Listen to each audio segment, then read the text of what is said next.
Hello, friends, and welcome to Adventures in Pixieland. My name is Amy. I'm an ordained minister, and we are in Bible study. We are in the NIV. We are in the book of 2 Kings, and we are in chapter 23.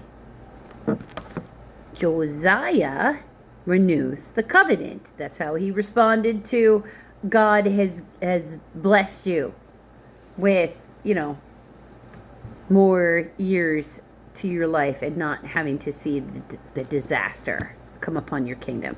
Then the king called together all the elders of Judah and Jerusalem.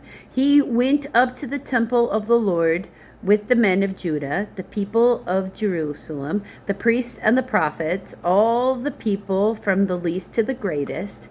He read in their hearing all the words of the book of the covenant, which had been found in the temple of the Lord. The king stood by the pillar and renewed the covenant in the presence of the Lord, to follow the Lord and keep his commands, regulations, and decrees with all his heart and all his soul, thus confirming the words of the covenant written in this book. Then all the people pledged themselves to the covenant. So they all followed their king in making taking on the oath.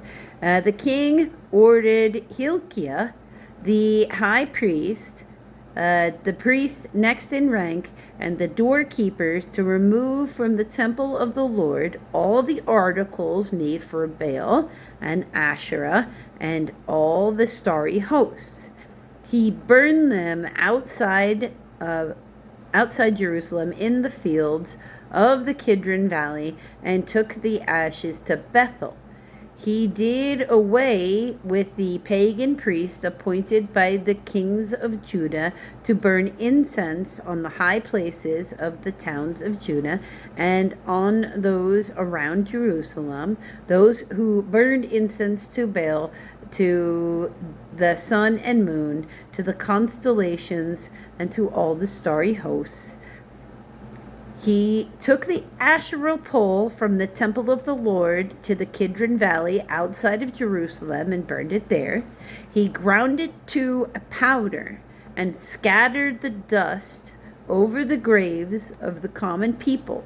He tore down the quarters of the male shrine prostitutes, which were in the temple of the Lord, and where women did weaving for Asherah. Josiah brought all the priests from the towns of Judah and desecrated the high places from Gibeah, G-E-B-A,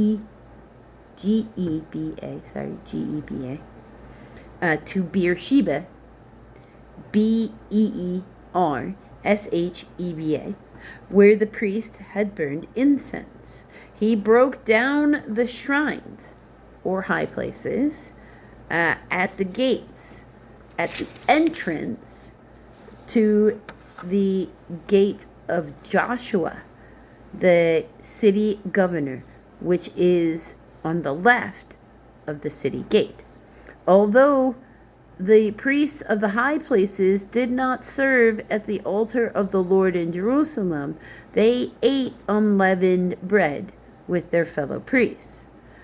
He desecrated Topheth, Topheth, which was in the valley of Ben Hinnom, Ben, B-E-N, space, Hinnom, so no one could use it to sacrifice his son or daughter in the fire to Molech, or to make his son or daughter pass through the fire. He removed them from the entrance to the temple of the Lord, the horses that the king of Judah had dedicated to the sun. They were in the court near the room of the official named Nathan Melech. Nathan, Nathan, Melech. Josiah then burned the chariots dedicated to the sun, like the Egyptian practice. A lot of cultures had sun worship. He pulled down the altars the king of Judah had erected on the roof near the upper room of Ahaz, and the altars Manasseh had built in the 2 courts of the temple of the Lord. He removed them from there, smashed them to pieces, and threw the rubble into the Kidron Valley.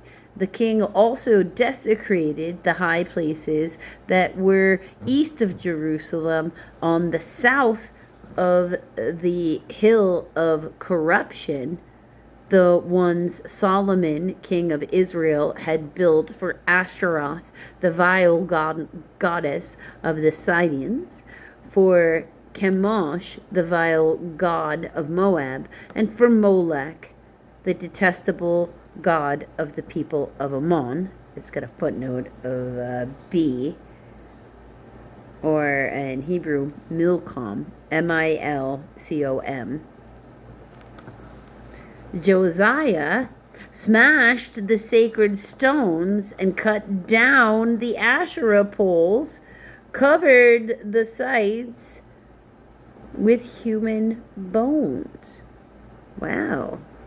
Put human bones in their place. That's even the altars at Bethel, the high place made by Jeroboam, son of Nebat, who had caused Israel to sin. Even that altar and the high place he demolished. He burned the high place to the ground. He burned the high place and ground it to powder, and burned the Asherah pole also.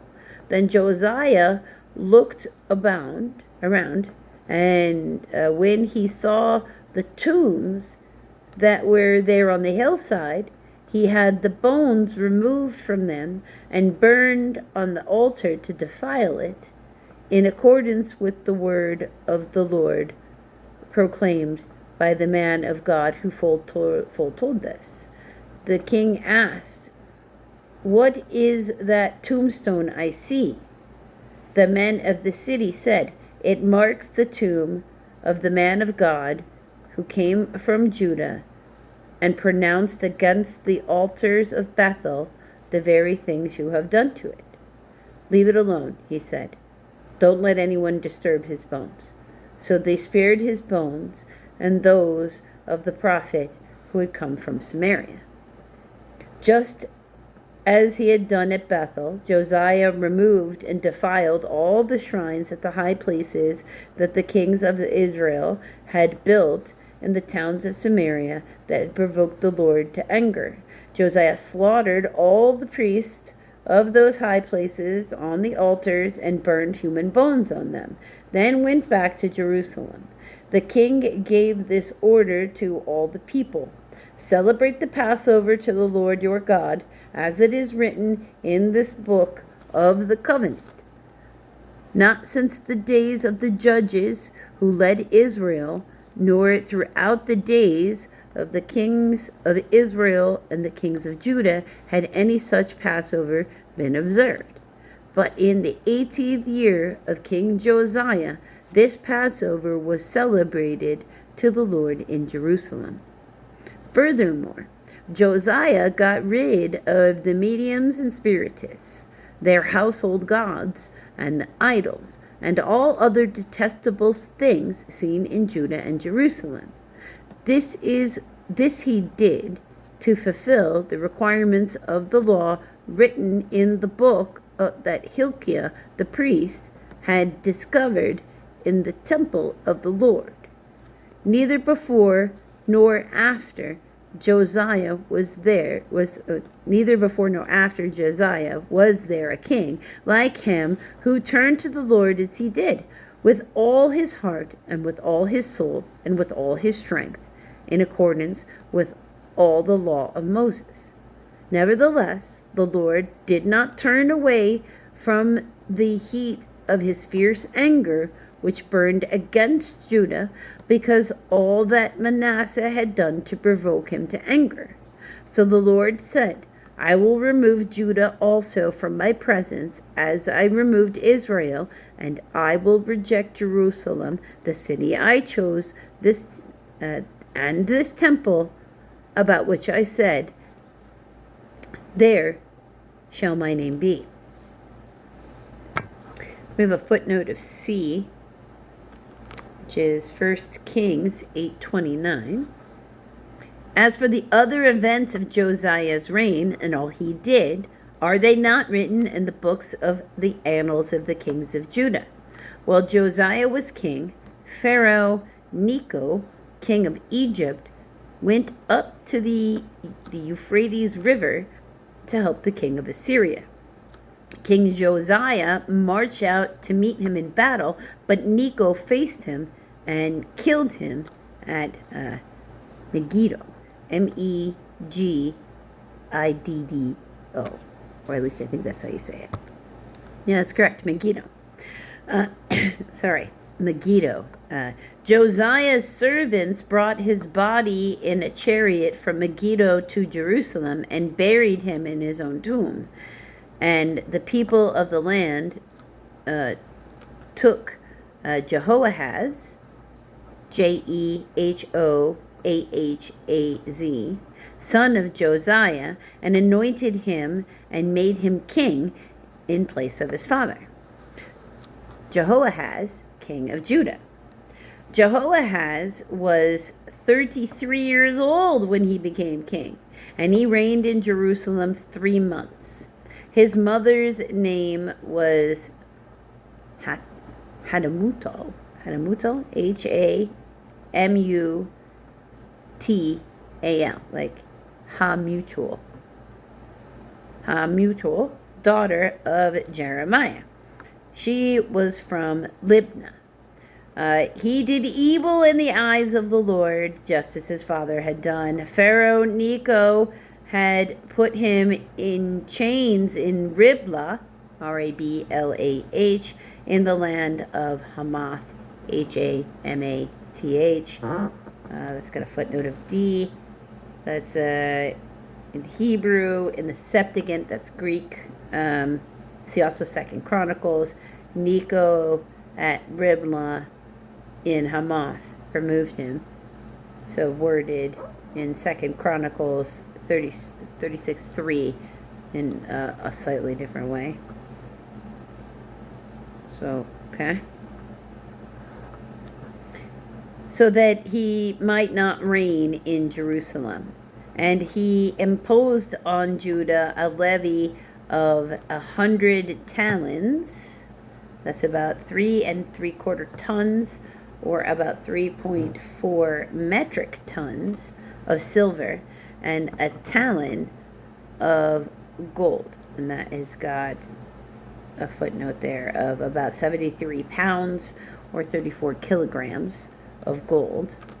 Pharaoh Necho made Eliakim, make sure I'm pronouncing that right in a second, Eliakim, Eliakim, that's how you say his name. Pharaoh Necho made Eliakim, son of Josiah, king in the place of his father Josiah, and changed Eliakim's name to Jehoiakim. Okay. But he took Jehoahaz and carried him off to Egypt, and there he died. Jehoiakim paid Pharaoh Necho the silver and gold he demanded. In order to do so, he taxed the land and exacted the silver and gold from the people of the land according to their assessments. So he had to get the money from him somehow, to give him somehow. If you want to find out what happens next in the kingdom, you're going to need to come back for the next video, friends.